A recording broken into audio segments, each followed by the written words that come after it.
Hello and welcome all of you. तो आज हम डिस्कस करने वाले हैं हमारा नया कॉन्सेप्ट जो कि है रिगार्डिंग फॉर ऑपरेटिंग सिस्टम। आज हम डिस्कस करने वाले हैं ऑपरेटिंग सिस्टम को डिटेल में। ये लेक्चर बेसिकली है आपका ओवरव्यू, जिसमें मैं आपको ओवरऑल ऑपरेटिंग सिस्टम का ओवरव्यू देंगे कि हम किस तरीके से ऑपरेटिंग सिस्टम को स्टेप बाय स्टेप कवर करेंगे। और यहाँ पे जो भी कंटेंट है according to your university exam, ठीक है, जो भी एग्ज़ाम होगा आपका फाइनल में, जो जितना भी कंटेंट है उसको हमने कवर अप किया है 5 यूनिट्स में। ठीक है, तो यहाँ पे आपको पूरी 5 यूनिट्स मिलेंगी और बेसिकली यूनिट्स को भी मैंने लेक्चर्स में डिवाइड किया है, तो आप अपने लेक्चर्स के अकॉर्डिंग यूनिट्स को कैटेगराइज कर लेना कि किस यूनिट के अंदर जाएगा। ठीक है, now start for operating system overview. जैसा कि सभी को पता है कि ऑपरेटिंग सिस्टम क्या है, हमने इससे पहले भी डेफिनेशंस कई बार पढ़ी हैं। सबसे सिंपलेस्ट डेफिनेशन जो हम हमेशा पढ़ते हैं वो हम क्या बोलते हैं कि ऑपरेटिंग सिस्टम बेसिकली क्या प्रोवाइड करता है, इंटरफेस प्रोवाइड करता है। ठीक है, इंटरफेस बिटवीन हार्डवेयर और एप्लीकेशन प्रोग्राम्स, और कई जगह आपको लगेगा यूज़र्स। ठीक है, तो इसमें अगर मैं देखूं तो मैंने जो डेफिनेशंस लिखी है उसमें हमने क्या लिखा है, operating system is a group of program, ठीक है, जिसे हम क्या कहते हैं, ऑपरेटिंग सिस्टम कहते हैं।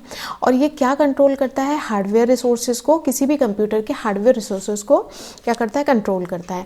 तो basically we can say that in easy language, operating system basically group of programs होता है जो कि क्या करता है, कंट्रोल करता है किसी भी सिस्टम के हार्डवेयर रिसोर्सेज को।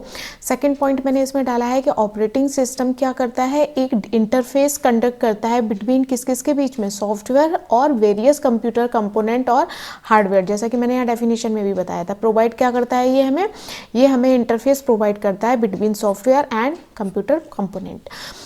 इसके अलावा वन मोर थिंग कि ऑपरेटिंग सिस्टम जो है वो क्या प्रोवाइड करता है हमें, ऑपरेटिंग सिस्टम प्रोवाइड करता है हमें कॉम्प्रहेंसिव कलेक्शन। बेसिकली ये क्या होता है, एक कॉम्प्रहेंसिव कलेक्शन होता है किसका, स्पेशलाइज्ड एप्लीकेशंस का, जो कि मैनेज करती हैं सारे एस्पेक्ट ऑफ कंप्यूटर ऑपरेशन। जब भी कोई कंप्यूटर जो होता है वो उसमें बहुत सारे ऑपरेशन परफॉर्म हो रहे होते हैं, तो इसमें क्या होता है, सारे ऑपरेशंस को अल्टीमेटली हैंडल करने की रिस्पॉन्सिबिलिटी भी ऑपरेटिंग सिस्टम की होती है।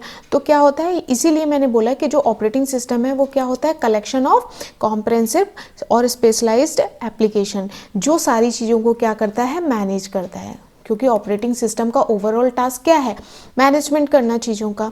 तो इसमें हमने यहाँ तक डिस्कस किया। नाउ वी मूविंग अहेड, मैंने बताया कि ऑपरेटिंग सिस्टम जो होता है वो क्या करता है, हमें सर्विसेज भी प्रोवाइड कराता है। ठीक है, तो ऑपरेटिंग सिस्टम की कुछ अपनी स्टैंडर्ड सर्विसेज होती हैं, किसके लिए रिगार्डिंग होती है, सॉफ्टवेयर एप्लीकेशंस के regarding. Both computer hardware and software can be improved of operating system. तो ये भी इंपॉर्टेंट फीचर्स हैं जो भी ऑपरेटिंग सिस्टम कहीं ना कहीं हैंडल करता है। दूसरी चीज़ ये है कि इट बिकम्स क्या करता है, ये सबसे इसका इम्पॉर्टेंट काम जो है वो आप ये बोल सकते हो कि ये कोई भी जो सिस्टम है वो यूज़र फ्रेंडली हो ही नहीं सकता विदाउट किसी ऑपरेटिंग सिस्टम की, क्योंकि ऑपरेटिंग सिस्टम ही ब्रिज का काम करता है, ऑपरेटिंग सिस्टम कम्युनिकेशन चैनल का काम करता है। तो ये सारी चीज़ें जो होती हैं, जो क्या करती हैं, हमें एक इंटरैक्टिव आसान GUI प्रोवाइड कराती हैं, जिससे कि हर पर्सन उस पर्टिकुलर सिस्टम के साथ में क्या कर पाए, इंटरैक्ट कर पाए। तो यहाँ पे बहुत सारी एप्लीकेशन है, जो ऑपरेटिंग सिस्टम है ये क्या करता है, ये विजुअल अपील जितनी बेटर होती है उतना बेटर ऑपरेटिंग सिस्टम होता है। विजुअल अपील से मतलब होता है उसका GUI, जिसके साथ हम इंटरैक्ट कर रहे हैं, जो कि यहाँ पे मेंशन भी है। ध्यान से देखिए, मैंने लिखा हुआ है the user interface that the operating system offer, कोई भी ऑपरेटिंग सिस्टम जो यूज़र इंटरफेस को ऑफर कर रहा है, makes any application visually appealing, उसका विजुअली अपील कैसा है, जितना इजी टू अंडरस्टैंड होगा, जितना यूज़र फ्रेंडली होगा, उतना ही ज़्यादा पॉपुलर होगा। उसके बाद नेक्स्ट इंपॉर्टेंट पॉइंट हम इसमें डिस्कस कर सकते हैं कि जो ऑपरेटिंग सिस्टम होता है, जो अभी मैंने आपको बताया भी एज इट इज़, ये मैंने यहाँ डिस्कस भी किया आपके साथ। तो ऑपरेटिंग सिस्टम क्या वर्क करता है, ऑपरेटिंग सिस्टम एक कम्युनिकेशन चैनल का वर्क करता है।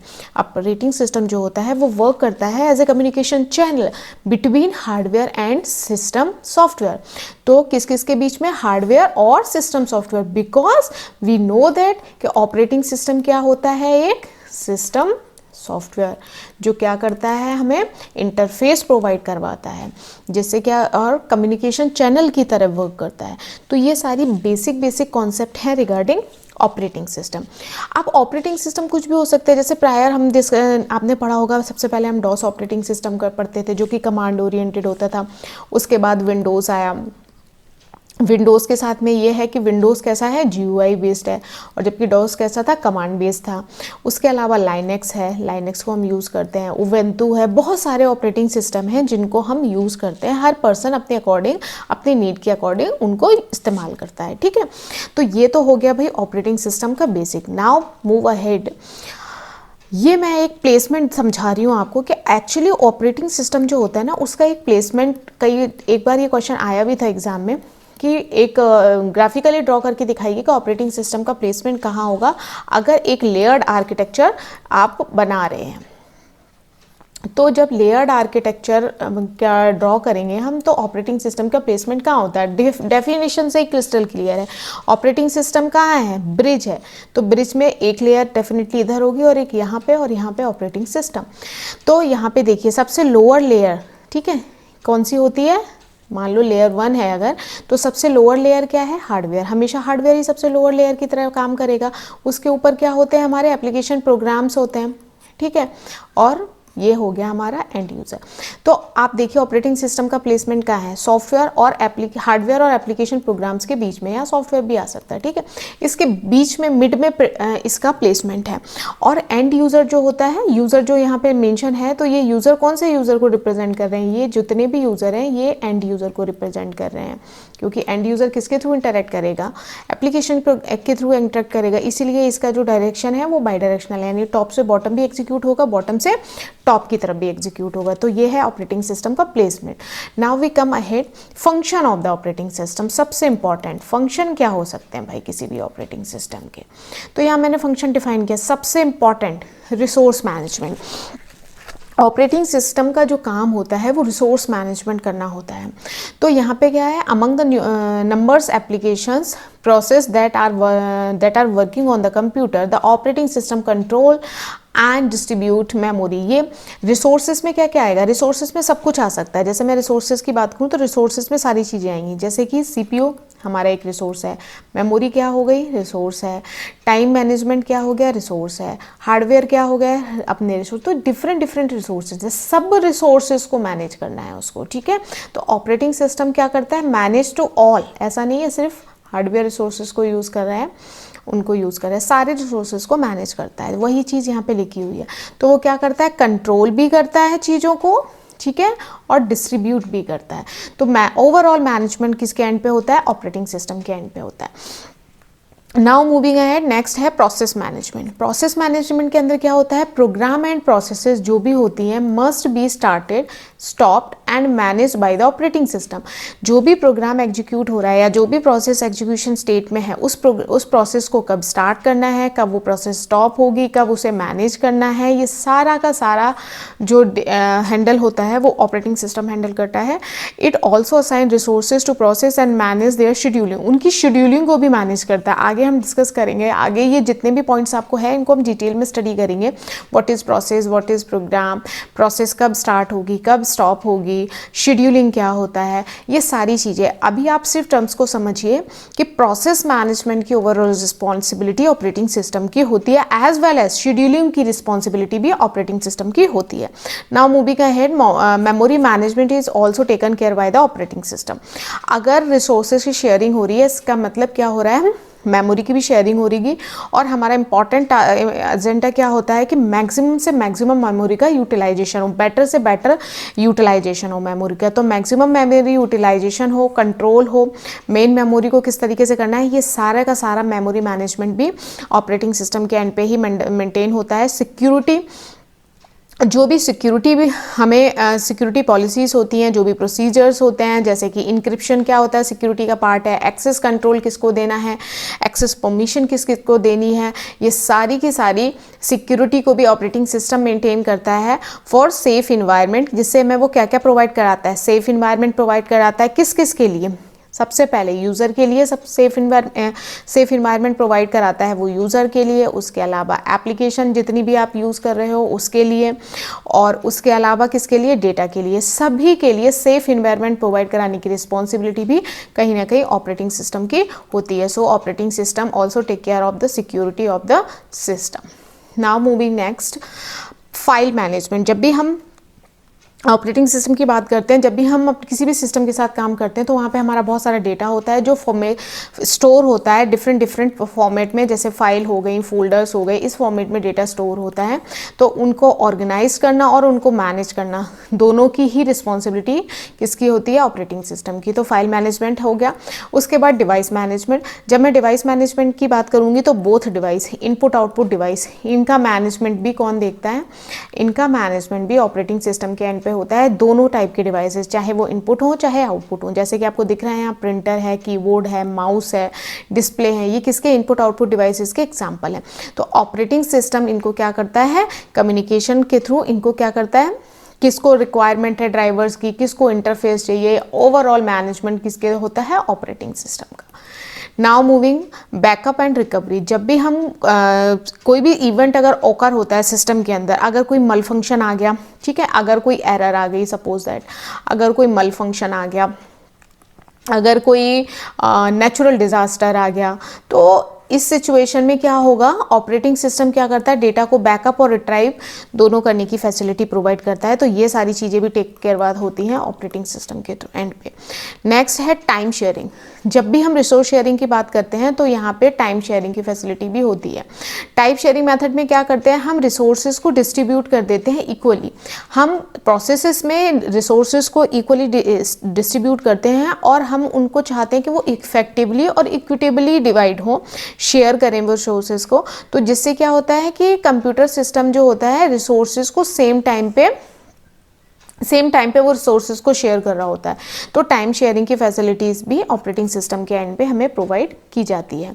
ये देखो उसी का ग्राफिकल रिप्रेजेंटेशन है जो मैंने अभी आपको फंक्शंस एक्सप्लेन किए, या इसको आप सर्विसेज कह सकते हो, जो अभी मैंने एक्सप्लेन की, ये इसको ग्राफिकली रिप्रेजेंटेशन है। जैसे ये हो गया हमारा ऑपरेटिंग सिस्टम के फंक्शन, क्या क्या प्रोवाइड कराता है? सिक्योरिटी प्रोवाइड कराता है, अभी हमने डिस्कस की। डिवाइस को मैनेज करता है, इनपुट आउटपुट दोनों तरीके के। हमारे फाइल्स एंड फोल्डर को मैनेज करता है, हमारी पूरी की पूरी मेन मेमोरी, सेकेंडरी मेमोरी को मैनेज करता है, प्रोसेसेस को मैनेज करता है, प्रोसेसेस की शेड्यूलिंग करता है, ये काम भी ऑपरेटिंग सिस्टम करता है। उसके बाद कोऑर्डिनेशन क्रिएट करता है सॉफ्टवेयर और यूजर्स के बीच में, जो मैंने प्लेसमेंट डायग्राम के थ्रू समझाया। नेटवर्किंग की फैसिलिटी प्रोवाइड कराता है, प्रोसेसेस का मैनेजमेंट करता है। इसके अलावा सेकेंडरी स्टोरेज का मैनेजमेंट भी करता है, मतलब दोनों तरीके के स्टोरेज का मैनेज करता है, प्राइमरी प्लस सेकेंडरी दोनों। उसके अलावा जॉब को काउंटिंग को मैनेज करता है, जॉब अकाउंटिंग, जॉब को कब शेड्यूल करना है, कब कौन सी जॉब किस स्टेट में, इन सब का मैनेजमेंट कहीं ना कहीं ऑपरेटिंग सिस्टम के एंड पे होता है। तो these all are the functions of the operating system here. Now here some we discuss some goal of operating system. ये भी अपने आप में एक इंपॉर्टेंट टॉपिक है, ये भी आपके एग्जाम में मल्टीपल टाइम्स पूछा जा चुका है कि explain the goal of the operating system. तो सबसे इंपॉर्टेंट गोल, जैसे अभी हम डिस्कस भी कर रहे थे, इजी टू यूज़। कोई भी ऑपरेटिंग सिस्टम है वो कैसा होना चाहिए? इजी टू यूज़ होना चाहिए। Improving the computer system usability, किसी भी सिस्टम की यूजेबिलिटी को इम्प्रूव करने के लिए, ठीक है, उसको एफिशिएंटली मेंटेन करने के लिए सबसे क्या होना चाहिए? Easy to use. जितना सिंपल यूज़ होगा उतना ही ज़्यादा वो कैसा होगा? इफिशियंट होगा और उसका गोल अचीव होगा। सेकंड है user friendly, to improve user convenience. हम क्या करते हैं? यूज़र के कन्वीनियंस को इम्प्रूव करने के लिए भी हम क्या करते हैं? सिस्टम को कैसा बनाते हैं? मोर इंटरैक्टिव। जितना ज़्यादा इंटरैक्टिव होगा उतना ज़्यादा यूज़र फ्रेंडली होगा। तो ये भी एक गोल है उसका। ईजी एक्सेस, एक्सेसिबिलिटी बहुत आसान होनी चाहिए।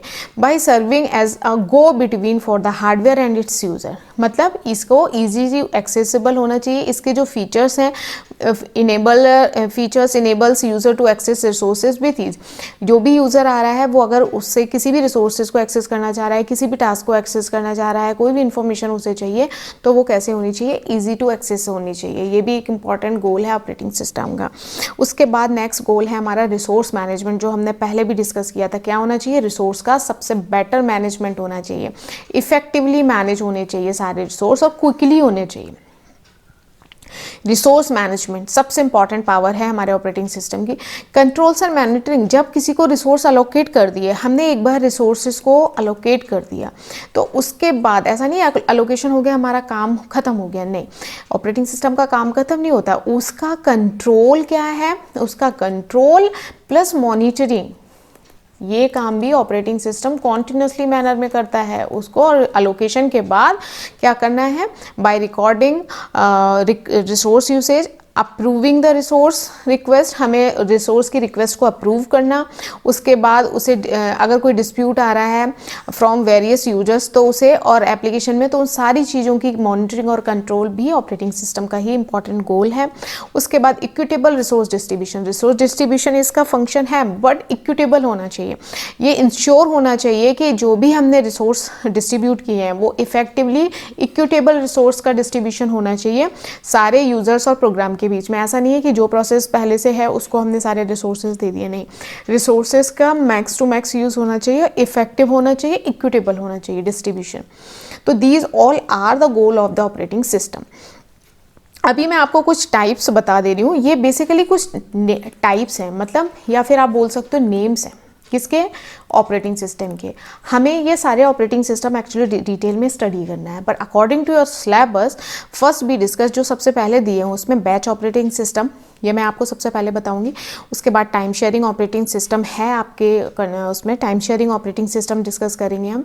उसके बाद real time operating system discuss करेंगे। Multi processing operating system, multi user operating system, ये सारे ऑपरेटिंग सिस्टम हम अभी रिसेंटली 1 बाय 1 डिस्कस करेंगे इन डिटेल, क्योंकि ये आपके जो आपका करिकुलम है उसमें कैसे हैं, डायरेक्ट मेंशन है, तो सीधा सीधा क्वेश्चन यहाँ से क्रिएट होता है, ठीक है। Otherwise we discuss all the types of operating system. ये मैंने जैसे बताया type of operating system. Batch operating system एक ऑपरेटिंग सिस्टम का टाइप है, यहाँ पे वर्किंग स्ट्रेटेजी डिफरेंट होती है।